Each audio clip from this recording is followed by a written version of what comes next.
Our microphone has been muted the whole time. Oh, wow. Oh, no. Okay. Hi again. Hi again. We weren't saying anything meaningful anyway, so don't worry about it. We got a tweet from Daniel Colson. Technical difficulties. Doesn't seem to be live anymore. Well, comment in the I think we're live again. I mean, yeah. I'm showing us playing on my iPad, so So hopefully you can see it as well, but Daniel, you're hopefully back. I'm gonna keep moving in case people are watching. So the failure we had was that should find the following for the last category. And the link may have changed. Daniel just... yeah. So the link has changed. I don't know. So let's go ahead and find that again.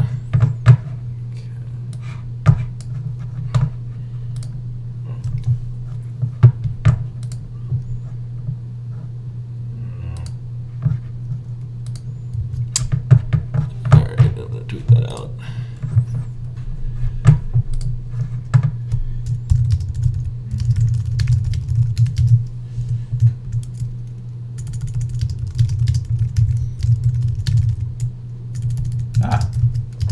James Gibson.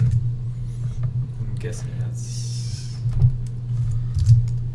Hello. Hello, James.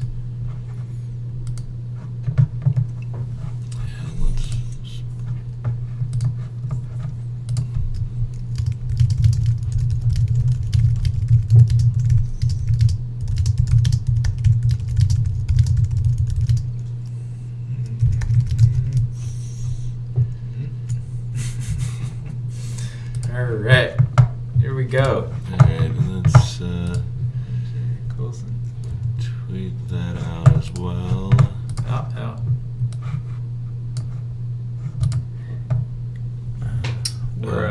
We're recovering from some technical mishaps here, so those of you that are with us, We had a crash, and then our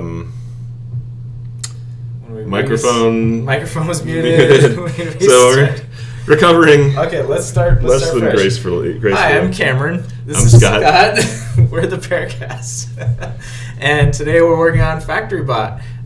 We have some failing specs, cukes, and that's all there is. So I'm gonna keep going. We had our last failing test was around our cuke saying that I should find the following for the last category. So I was just looking for that that cuke definition. It's not in here. It says step definitions, database steps. Database steps. Okay. And the failure is that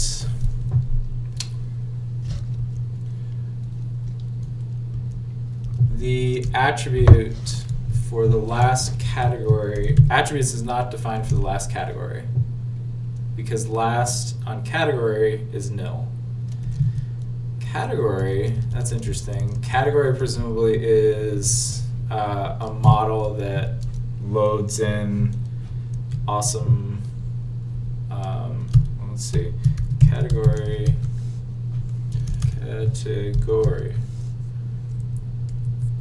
Category must be defined in our spec setup. There were two test suites, and we only did the. So if we go here, we only did, so if we look at the rig file, we only did the unit and not the acceptance. Oh, yeah. So I wonder if we just run the whole thing. So if we run spec acceptance, I wonder if we get category not defined. No. Oh, so here's what's happening. It's loading it as class category. Right. So it's class category. So it's just creating an empty model with that. Right. So, right, the file is saying there's this class category Right. with a name. So we can do a couple things here.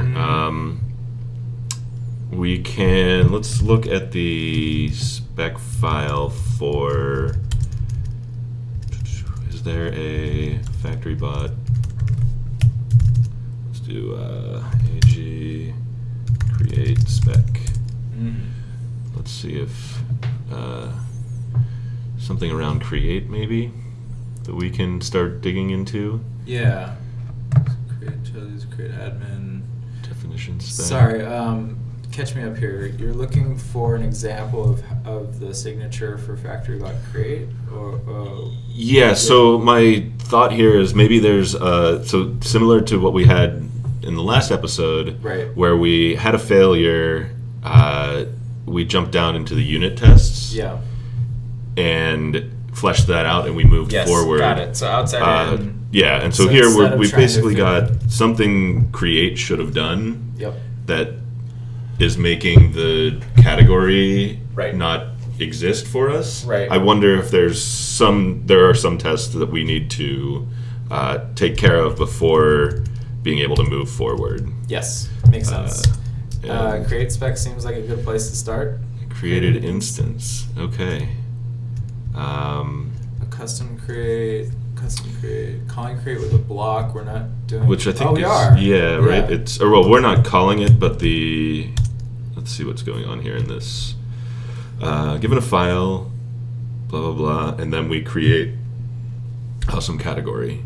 So I imagine there's a bunch of things going on. Create's probably the meat of this gem. So Yeah. we got some comments here. Dumb question, maybe you've already covered. Are you re-implementing based on the same unit tests as well? Won't that bind you to the same class hierarchy? Same unit system. Yes. Yes, so it will. And it did. Right. Yeah. That's a very good observation. To tease that apart, I think what James is asking and also observing is that and in the first episode we went through this. I'll let you keep jamming, but Okay. In the first episode we went through this where the unit tests were all failing because we were trying to load definitions in, I guess it was in the spec setup. So we had to go and define all of the same directories and namespaces and everything else. And I think maybe there's like a subtext, which is that we're in some ways then coupled to the original modeling of the gem, which is, in some ways makes our lives easier. But so James, I think on the one hand, if we had driven it out from acceptance tests, maybe we would have come up with a dramatically different solution. But on the other hand, so we're really just kind of stepping through in many ways the decisions that the ThoughtBot maintainers made. But I think that's still a fun and useful exercise. Yeah, where we'll probably differ is the implementation Yeah. of the different methods, Yep. rather than the class hierarchy, at least at first. Yeah. Once we get to the end, we can start thinking about, or I guess we're moving more into the acceptance tests now, where we still have the class hierarchy, but Right. Right. I imagine there's a little bit more left to the reader. Right. But we'll right. we'll see. I guess Yeah. we'll find out. Right. I forget how we did this. FactoryBot, syntax, methods, and so I guess it's not. Got to remember to include those, right? Yep.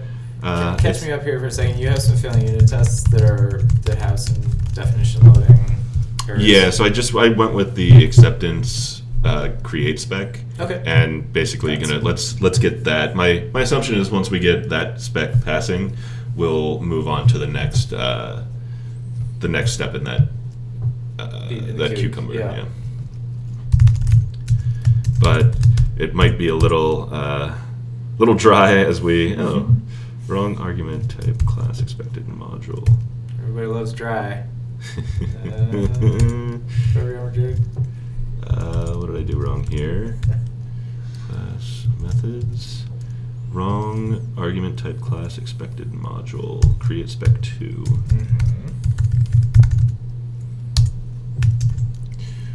Include FactoryBot syntax methods. Okay, so I guess that's a module and not a class. Something I've been noticing, which... We got a bunch of failures. Yeah, great. Cool. Just there's a lot of modules. It doesn't seem very salient observation, but I have noticed that FactoryBot leans on modules very heavily as opposed to classes. So I'll think about that. Right, is this our cuke? Yes. No, this is our acceptance test. Yeah, I was thinking about that the other day. That like we pretty much every episode we've run into some module issues that we're not familiar with. Yeah. One thing that I found interesting, and we've talked about maybe like doing some research and figuring out how they work better. Yeah. But it almost makes me think that doing this exercise and using the test to drive it, we don't really need to know any of those things. If the test passed, the test passed, right? It's great. So it's a double-edged sword. But yeah. But it looks like we've made progress. So we've got define, and FactoryBot define. So it's just add self-define. I suspect what the reason is that the module is there is that I guess syntax methods. That's how. I don't know yet, but I guess we'll see. But we can go ahead and do def self.define. Perfect. Easy peasy. I don't know what that is yet. Something. And see what happens here. Cool. All right. Wrong number of arguments given 0, expected 1. Get rid of something. Wait. Yeah, that's peculiar, but okay. But I think it took a block, right? Yes. Undefined method create for right. So that's what's happening here. Is I don't know if you've used. I'm pretty sure you've used this where like you do you add that FactoryBot syntax methods to your env.rb or spec helpers. Yeah, spec helper, and then so you can call create or define. Right. Without the FactoryBot names prefix. Right. So I guess we might need to figure out how to do that. So create spec 49. 49 right here. We've got subject create. There it is. There it is. So for the failure is around. I mean the scope here is the RSpec environment. Right. So there's a couple of things we could do to fix this. I think we would add it to syntax methods because we're including syntax methods on line 31 here. So if we just added, how would you inject a method into basically the global? Oh yeah, if we're including the module, then it should just be surfaced in that namespace or in that context. So perfect. Let's see what happens. See if that works. Yep. Hey. All right. Look at that. So it's another case of we don't really need to know how it works, just that it does work. And so create is, let's say, create name maybe seems plausible. Seems about right. Well, so what's interesting here though is that now we're duplicating the create implementation, in the, like, ultimately, this is fine for now, but ultimately what we want to do is somehow inject the implementation of FactoryBot.create here. Yeah, which I imagine is we can do. FactoryBot.create, sure, and name. Right. Maybe. I don't know. But Don't we've care. got a different Not yet. failure Yes, now. we do. Undefined method user for nil class on line 52. Subject create. So, right. So this. Subject would be. So we should be defining something here. Right. And once we've defined a post Factory up. and we've created it, Right. it should be Should have associated to user and Associations. right, which means we've got another method that's not doing anything that we should figure out how that does what Specifically it does. defined. Right. Well, and then there's also, yeah. So what I'm going to repeat what you just said for my own understanding. We are calling user on a new post. User, we're expecting to return something, but post is nil, and that's because FactoryBot define does nothing. I suspect. Yeah, Right. let's check it out. Seems there's something going on here with define model as well, but define seems like my best guess. Yep, I Right. agree. Let's do it. And in that, let's see where some of these define. Let's see if there's a definition spec. What's definition? No. Maybe in factory spec in the base factory. Or no, factory spec here. Factory spec. Define. I wonder if there's like a file for, or I guess maybe. Yeah, I guess we could do it outside in on this behavior. Fine. Defining methods, define child. Let's see here. If you do silver searcher on describe with some regex, I guess it would be a class method. So describe dot define. Let's see.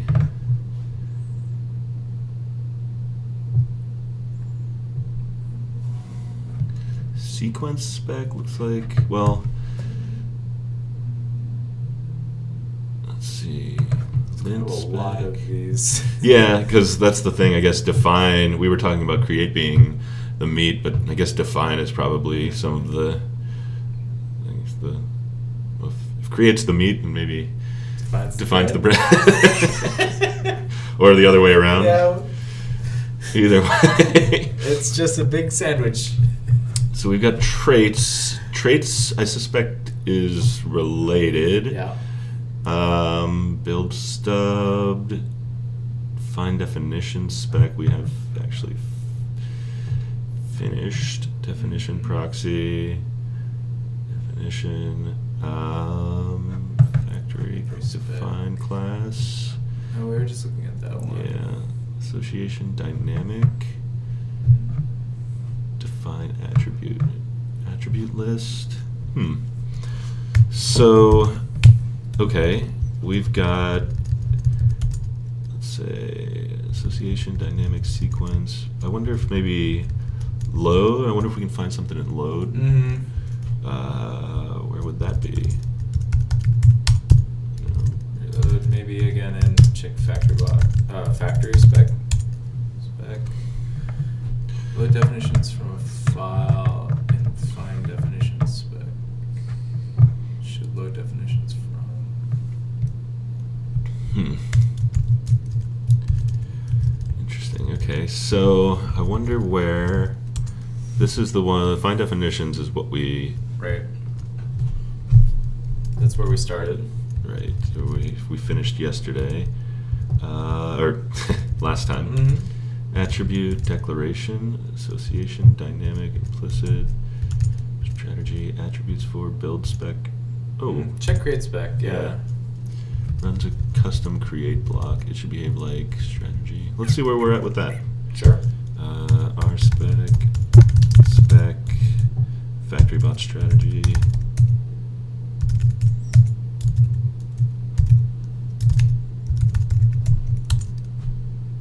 Yeah, because that was create was the actual failure that we were getting on the integration. Right. Like the acceptance test. Yeah, so maybe the acceptance wasn't the, let's see, create spec 5. James, yeah.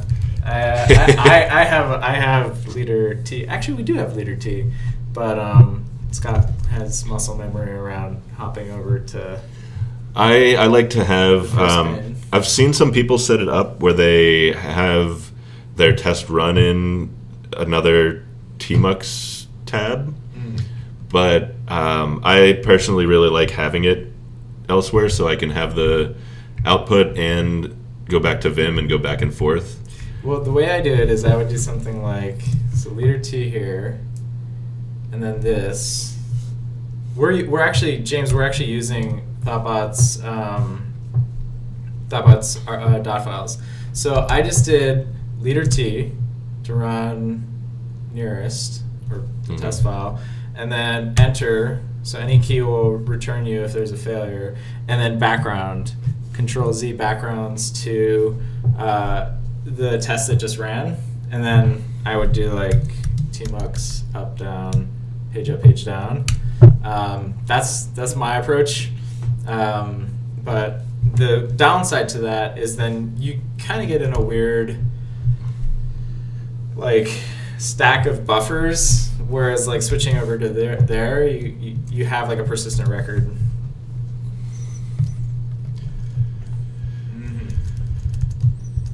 So let's Strategy with association support.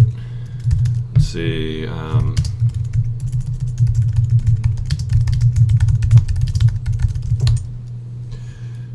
Shared examples strategy.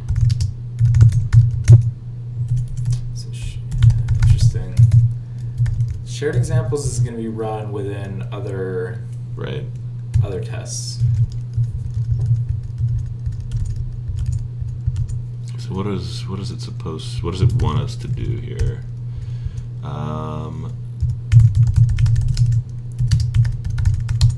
What goes on here? So right now you're just trying to understand like the expectation, the set of expectations around the behavior. Yeah. So so that we know where to look for the test that. Where we're failing right here is subject.result. So Okay. I'm curious of what it expects subject to be. Yes. Okay. So we need to find usage of this shared example, which is Strategy with association support. perfect. And we can see here. So subject is undefined method result for FactoryBot strategy create. Okay.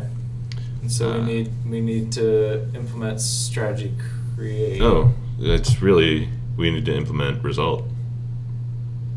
Undefined method result. Yeah, so just add results to Yeah. our create strategy. Which, do we already have a create I think strategy? so. Let's check it out. Spec or lib FactoryBot strategy create. Alright. Result and run that test. Alright. Wrong number of arguments given 1. Something. Anything? Bueller? All right, double evaluation create received. Okay, so Expected we expected evaluation to be create. right to have So received create to create have been once. called, yeah. So we Something have dot create. something.create. Let's see what happens. Gotta love it. It passed. Awesome. Daniel says, "It's a great case for not using subject in our spec." I concur. Yeah, I'm personally I don't really use it that much. I had a I don't know, it was really big for a while, and when you're pairing in a big team, like ideas kind of have a way of spreading, and then I don't know, spreading and then ending up everywhere in the code base. And you can almost do a do like a history of the code base and see like where ideas kind of got picked up, spread, and then like lost popularity. And then like compare it with the blogosphere and see what hot new Ruby trends right happening this time. Yeah, I mean, I've definitely done that where Yep. You don't end up going and refactoring your entire test suite. You're just going forward, I'm going to do it this way. Like, anytime I touch this, I'm going to want to do it this way. Right, and maybe rewrite the stuff around it. Recently, Esgriff, what is his actual name? Esgriff on Twitter posted a note about the command pattern, essentially being in vogue in Ruby, and how that is frustrating to him that you can't just write basically a method that accepts 2 arguments. And then following that, there was another Medium post. I was on Code Climate. Brian Helmkamp.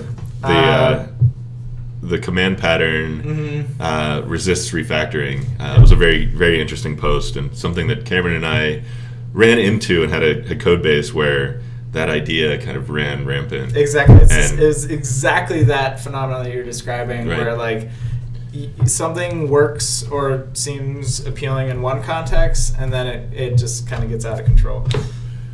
So anyways, yes, thank you, Daniel. Agreed. Yeah. Subject is one of those things. Okay. Where are we? We got a failure. We expected a result instance, but we got nil. So if we look back at this test, what is a result instance? Right. What is this result instance? So we've got, it should behave like a strategy with callbacks, returns the object from the evaluation. So if we look at that test, object, notify, create, result. If we go back to our strategy, support shared examples, back here. Where was that? 90. Strategy 90, yeah. So it takes an evaluation. Evaluation presumably is a block? No. Evaluation, object, result instance. So Yeah. we pass in an evaluation. We need to just return something .object. Right. All right. And if we go back here, create. The other thing I wanted to say about subject, there's, I feel like a while ago, nice, passing test. We talk about this, the dry versus moist test. Is it moist or damp? I don't know, one of those. But the idea is that dry doesn't apply in testing. And I fully subscribe to that. Test should not be dry. Test should be explicit. Because when you're reading or writing a test, you want clarity over elegance, essentially. And I think subject is an example of that. Anyway, so we got a passing test. Though at the same time, I think that's my argument for. So we hinted at this in the first episode, but I'm personally a big Cucumber fan. Yeah. Because it forces you to a lot of times when I subscribe to not refactoring my test suite and not trying to dry up my tests, right. You end up rewriting the same thing over and over and over. Yeah. And what Cucumber does is it forces you to name each one of those things up front, and you compose your test from those different pieces. Well, and so, yes, it can go off the rails. Yes. No pun intended. But there's no other way to write cucumbers. Yeah. So it forces you to have that test suite where you have you have a bunch of different ways to say as a logged in user or as a this. Yeah. And so you do end up re-implementing the same thing over and over, but a lot less than when you do a private method or a helper method in RSpec kind of. Or even when you don't refactor your RSpec. Yeah. Right. Yeah. The flip side to that is that it obscures the setup of the domain when you write Cucumber steps, so that you're not exposed to complexities in your setup that might actually be opportunities for refactoring. So if you're doing a bunch of setup just to get a single method tested, it could be a smell that there's too much coupling. So you need to set up the entire domain and like object graph to test one method. Maybe that's a signal. Whereas if you had it in a Cucumber step, I could see it being obscured.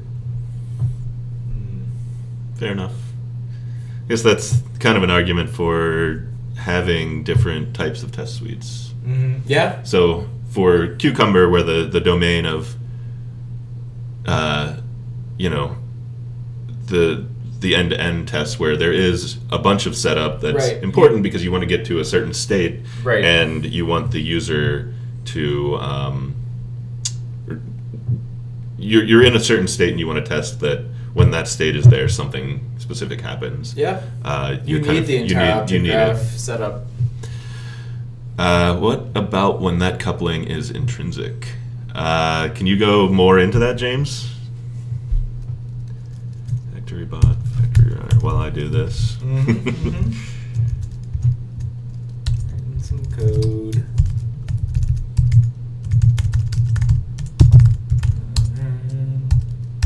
Sorry, what's failing here?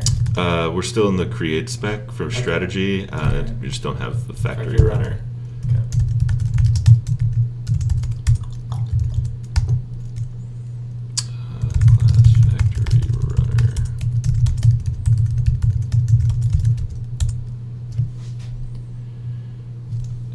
Include it.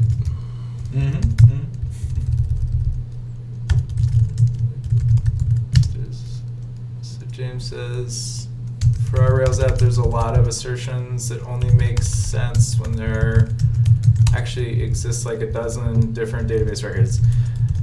Yeah, and James, I think that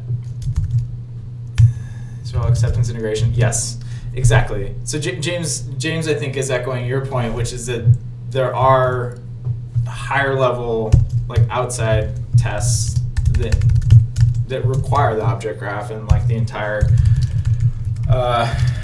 domain to be stood up in order to test the assertion. I think that's interesting about RSpec is RSpec actually, you use it you can use Capybara, or you can write unit tests with RSpec, and maybe the principles, and for that matter, you use FactoryBot. You can use FactoryBot for unit tests and for acceptance tests or integration and end tests.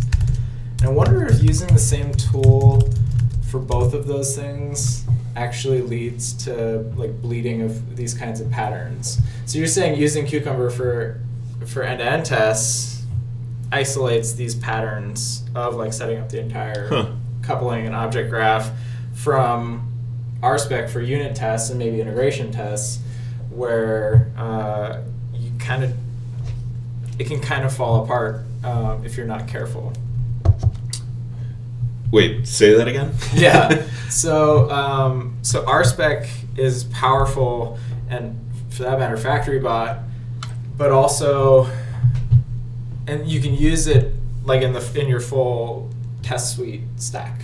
Mm-hmm. You can use it for Capybara for end-to-end tests, or you can use it for unit tests, like at the model level. And that can be problematic because you use the same patterns. You can use the same patterns for like encapsulating setup, for example, in a unit test that obscures the complexity of your object setup as you would in an end-to-end test. So like basically you're cargo culting patterns across different testing like frameworks. Yeah, that's But interesting. you're using the same framework for like what really should be multiple different frameworks. Right, you want to have that cognitive shift of Yes. I'm doing an integration test, Yes. and I want to make sure to have these defined blocks that I'm putting together. Whereas in a unit test, you want it to you want to feel that pain for a unit test of Yes. the setup. Whereas an integration test, yes, you're going to have maybe when I'm given I'm a logged in user and there's 7 admins and they get in a fight and or whatever, then permissions. when I blah blah blah, when I blah blah blah, and I blah blah blah, That's then like 200 this. lines of setup. Right. And so our spec, if you need to have that like context shift, Yeah. and it's really hard if the tool is exactly the same and the syntax is exactly the same. Huh. Interesting. I think we just solved testing. All right, drop the mic. Where we were testing, where are speaking we? of testing, so I've basically just been doing just defining things. So we're still a little further along. Okay. Def association given wrong number of arguments. So Give that an argument. something. Still don't know what that is yet. Nope. That something is really something. Yeah. Okay. Expect factory to have received run with FactoryBot strategy name great value. Okay. So at some point it was supposed to have received run with 2 arguments. And it didn't receive it. Didn't receive it. Though I'm not sure. I imagine. So this is kind of like, it looks like run is maybe some send type pattern where the factory class implements run and then accepts a symbol, which then gets some metaprogramming here. Yeah, let's see. Shared example strategy 37.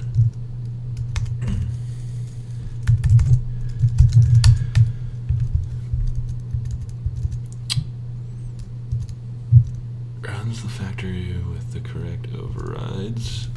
Association named author, FactoryBot strategy name. Okay, so we've got this association named, which is factory runner new.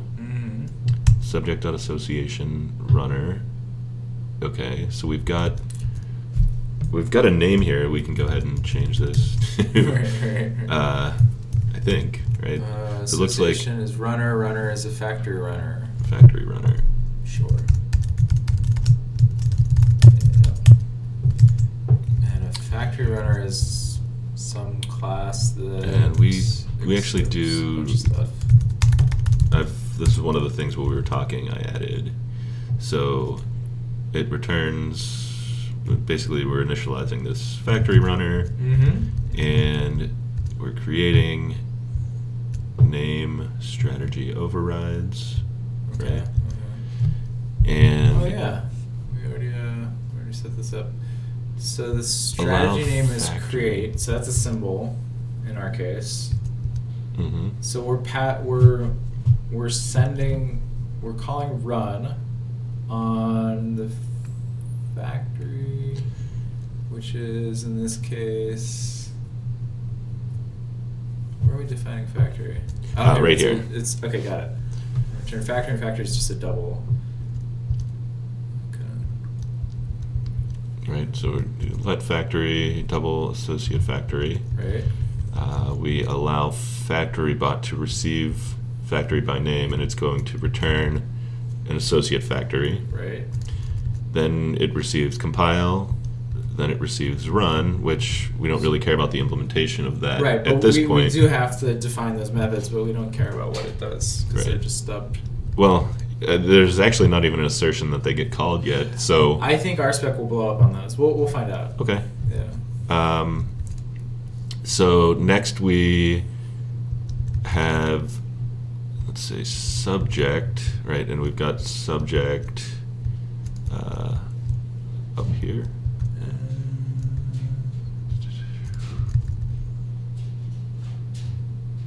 Go to the top. I think subject might implicitly. I see, when you're be doing a the shared. name of the. Yeah, it's a shared example. Yeah. Okay. So anyway, subject.association runner, and then we expect this associate factory, which we Return from factory by name. right, to receive run with FactoryBot strategy name. So what do we do here? Well, let's make a change now. We're going to show an example in strategy. We want to call run on the factory argument. Where were we here? No. Tab GT. So association.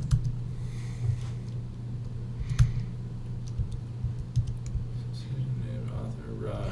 Do we just call run? Sorry, I'm a little lost. Let's go back to the test again. Yeah.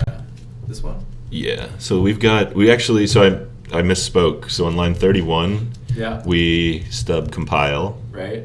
And then we receive. There's no assertion that compile gets called, but there is on line 37 for run. And let's say factory is what we get back from factory by name. Right. And association, expect factory to have received. So in association, right? In association, we want to. Which is what we have right here. Right. In association gets returned by factory by name, and then we call run on runner. So we don't care about factory by name right now. Well, actually, we do. We have to call. We need to get access to that. We need to get access to this associate factory. Right. And we also need runner. The method that looks like the method that's called here, subject.association. Right. So we call association. It should have received run. So we need to get this factory. We need to call run in the association, or either in the initializer or in association. Right. Because after this method, after association named, we're expecting run to have been called with those values. Okay. So then let's call it in the initializer. Well, I mean, it doesn't really matter where it goes, but let's see. Factory runner in initialize. Just call it in here. Wait, I thought we had the association method. Right, factory runner. Factory runner. What happened to that association method? Lib FactoryBot sync it status get diff FactoryBot factory runner Untracked files. methods factory runner.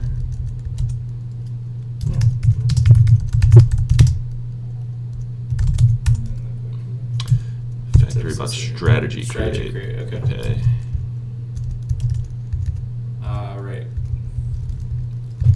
Right, so it's not factory runner. We've got the factory runner. Right, we want to call it on the association. And so we want to do factory dot association.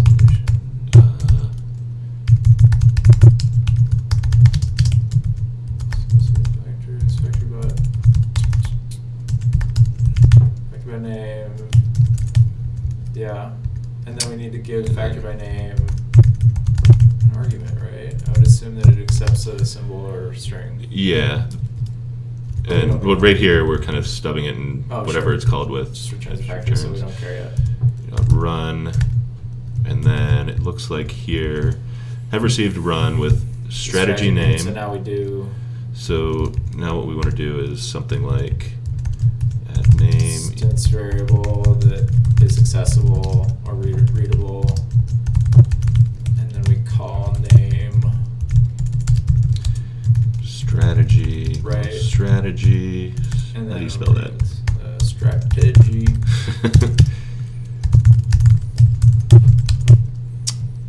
And we want to call run with factory runner dot.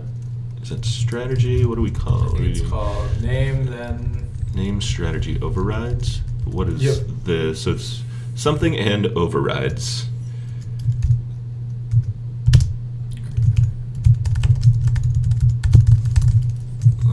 I guess we can just lean on the tests here and see what happens. Yeah.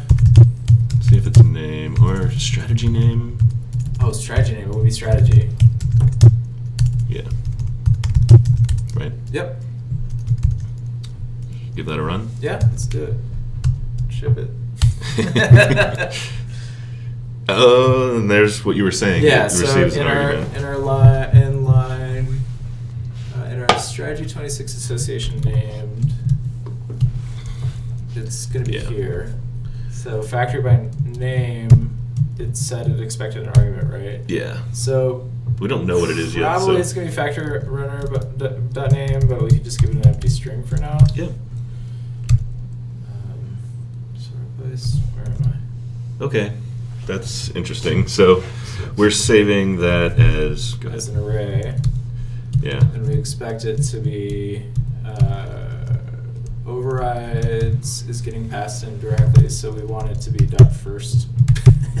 I mean, I'm not really sure I understand why this would only if overrides is an array of presumably options, then why would we only, if there's only one, then we just pass it as a single hash? Yeah, I mean, I think you're right of just doing first right now, kind of like Okay. what we did in the first episode. Yeah, just make it. Where we made the test pass and then we found the test file that helped us Yeah. flesh out the rest of that method. Sure. And we got a pass. Let's run the whole file. Create subject IB.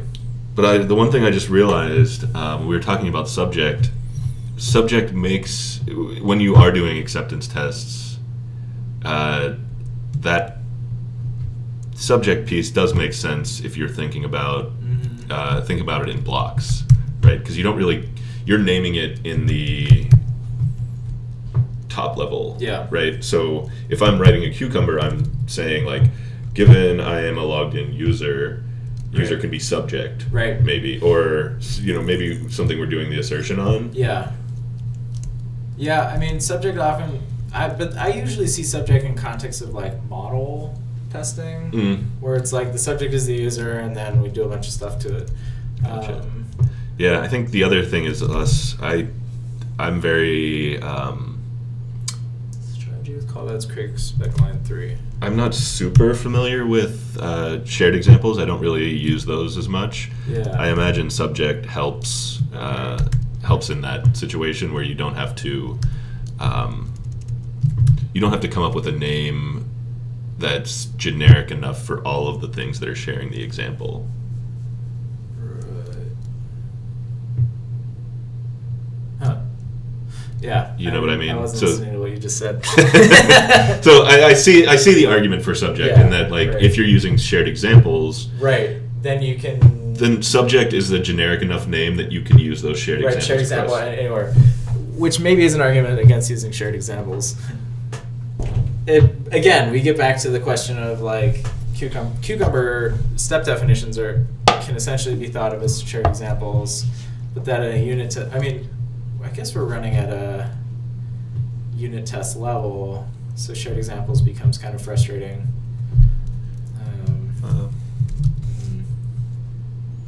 Well, I'm Don't know yet. I'm juggling a little bit. I guess what I'm saying is, pretty much everything we do, there's a trade-off, and Yeah. trying to figure out what the pluses and minuses of each of these decisions are, I think is valuable, because only Sith deal in absolutes. Shout out to Lee Edwards. So I think it's super valuable to find where we find value in these different practices and where they Where they fall over. where they fall over, where they hinder, like what Daniel says of a case for not using subject in RSpec. Right. It's a very interesting insight, and something we talk about a lot, probably to the point of frustration Yeah. of where's this valuable, where is this not. Tap in with me here Sure. for a second. So I'm looking at this test failure, and we're getting specifically strategy with callbacks as a failure now? Or is this, am I in the right place? Create spec gives us this failure. And that's in the shared example, the failure, which is getting called from the create spec on line 2? No, 2 is outside, create spec line 3. What's going on in that file? I'm having a hard time in create spec. In strategy 85?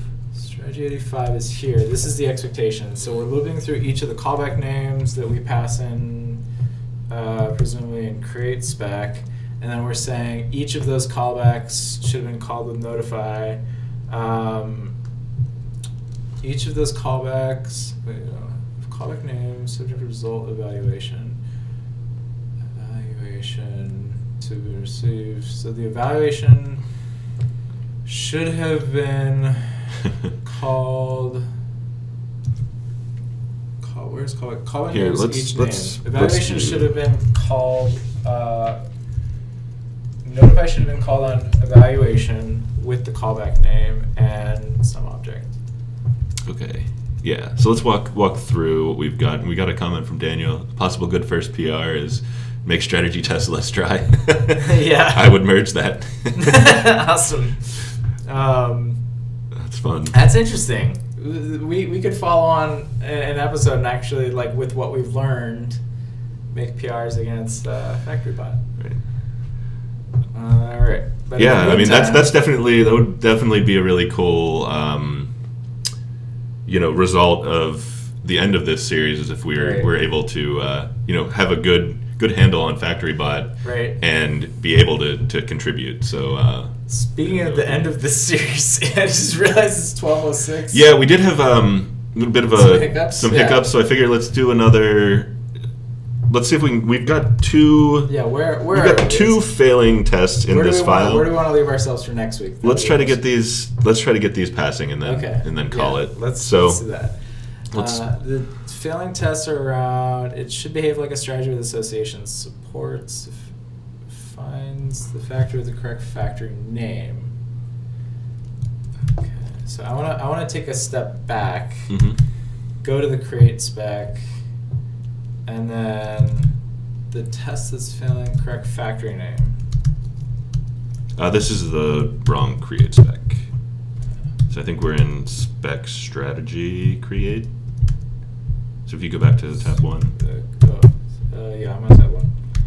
Spec strategy create spec. Yeah. And so this one, it's built up with the two shared examples. Got it. Yes, right. So then strategy with support, that's the one we care about. Support finds the factory with the correct factory name. So it should behave like strategy with association name. So we go over here. Strategy with association name is going to be association name. Which one? Wait, which line are you looking at? The first one or the second one? Correct factory name, the first one. First one, okay. So that one's happening up on line 42. 42. Here. Yeah. And factory by name is what we just... Oh, interesting. That's the one where we left the empty string. Empty string, yes, which is here. So factory by name would be... in this case, we want it to have been received. We want it to have received author as an argument, which I'm assuming is the name of the association. Yes, so we need to get the association somewhere. Factory by name, or we need to get the name off. I guess the factory runner. Yeah. Factory runner.name. Let's see if that gives us a little further. All right, we got one left. And so this was the one that was a lot more complicated. Oh, yeah. Oh, this seems hard. Let's let's go ahead and walk. Let's do what we did with the first one and just walk through it and talk through what each piece is saying and see where we're falling apart. Right. Well, the failure is in. It's in the shared. So create spec. Is the shared example with the evaluations object. It should have been run with a bunch of callbacks. Right. So I'm I'm just going to do exactly what we did before. No, what am I doing here? Yeah, so let's go to 85 on strategy. So it's here with callbacks, and these are the callbacks. 85 on strategy, spec here. This is our shared examples. And we are looping through those arguments that we gave to the shared example and expecting the evaluation to have received some callback notifications. And the evaluation comes from where? It's a double that has a result instance as its object, and we're sending it to the subject, which is our factory create. Remind me what the subject is here. Oh, the adult. It would be the strategy create. Right. Okay. So then result evaluation. So we expect calling result with evaluation to have perform some operations on evaluation. In this case, something is actually evaluation. And then do that here, do that here. There you go. Alrighty. Thanks, James. And then evaluation create. See you later, James. Yeah, we're just finishing up. And then we want to call notify with the factory runner callbacks. So evaluation to receive notify. Evaluation dot notify. And we're probably going to call this in a loop with name, factory runner name. Actually, this is an interesting point. So where does name come from here? So that's actually, I'm pretty sure that's callback name. Okay. So this is after create. So just maybe even just do all three of those, right? Or you know what? I bet they need to happen in a certain order, but I don't know if we've gotten to that test yet. So if we're calling notify with the callback name comes from if you go to tab 1 and tmux. In tmux. So tmux. Or actually there. So basically this test is saying we need after build. Okay. So notify after build. Yep. Build. And evaluation.object. Okay. As the second argument here? Evaluation.object. Okay. And then again, save. I don't know what happened there. So I used to have this. I used to have a plugin that when you change the tmux tab, it auto-saved, but it seems to not be working right now. So we've got. Selected result. So we do have got true things in order, right? Right, but we got. So there's a couple failures here. There's the one we're working on. Expected before create got after build. So before create.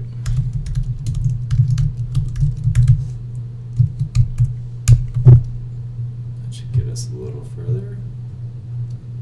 Expected after create result instance. Oh no, sorry. I'm tripping here.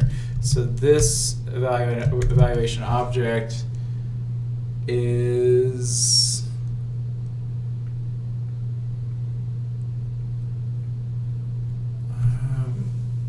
we're expecting after create once, and we're getting before create and after build. Let me run this one more time.